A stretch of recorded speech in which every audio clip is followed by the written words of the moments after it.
വയനാട് കള്ളാടി മണ്ണിടിച്ചിലിൽ 3 മരണം, 9 പേരെ രക്ഷപ്പെടുത്തി. കാണാതായവർക്കു വേണ്ടി തെരച്ചിൽ. രക്ഷാപ്രവർത്തനം ഏകോപിപ്പിച്ച് മന്ത്രിമാർ. NDRFും ഡിഫൻസ് സെക്യൂരിറ്റിയും അപകടസ്ഥലത്ത്.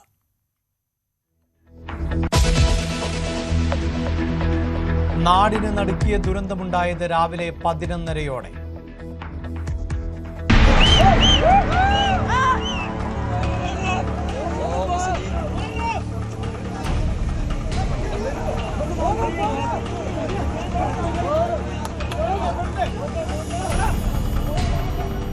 ഇടിഞ്ഞു വീണത് ടൺ കണക്കിന് മണ്ണ്. ടാങ്കർ ലോറി ഉൾപ്പെടെ ഒലിച്ചുപോയി.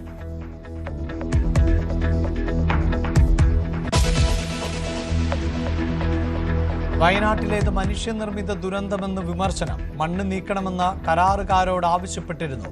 കോൺട്രാക്ടർമാരോട് ആവശ്യപ്പെട്ടിരുന്നുവെങ്കിലും കരാറുകാർ നിർദ്ദേശം പാലിച്ചില്ല. ഈ മണ്ണ് കൂട്ടിയിട്ടിരിക്കുന്നതാണ് പ്രശ്നം. മഴ പെയ്താൽ അത് അപകടത്തിലാകും, അത് അപകടത്തിലേക്ക് പോകുമെന്നതും മൺസൂണല്ലേ പോകുമെന്നും മുൻകൂട്ടി ജില്ലാ കളക്ടർ തന്നെ ഉത്തരവായിട്ട് ഇറക്കിയിട്ടുണ്ടായിരുന്നു. ഉത്തരവിന്റെ കോപ്പി എൻ്റെ കയ്യിലുണ്ട്.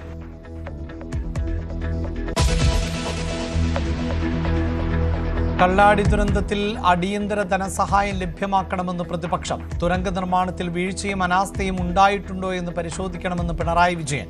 അപകടത്തിന്റെ സ്ഥിതിഗതികൾ പ്രധാനമന്ത്രിയുടെ ശ്രദ്ധയിൽപ്പെടുത്തിയെന്ന് കേന്ദ്രമന്ത്രി സുരേഷ് ഗോപി. സാധ്യമായ എല്ലാ പിന്തുണയും നൽകണമെന്ന് UDF പ്രവർത്തകരോട് അഭ്യർത്ഥിച്ച് പ്രിയങ്ക ഗാന്ധി.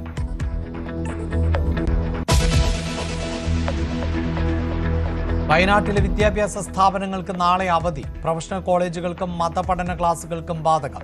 റെസിഡൻഷ്യൽ സ്കൂളുകൾക്കും കോളേജുകൾക്കും അവധിയില്ല. ജില്ലയിൽ റെഡ് അലർട്ട്.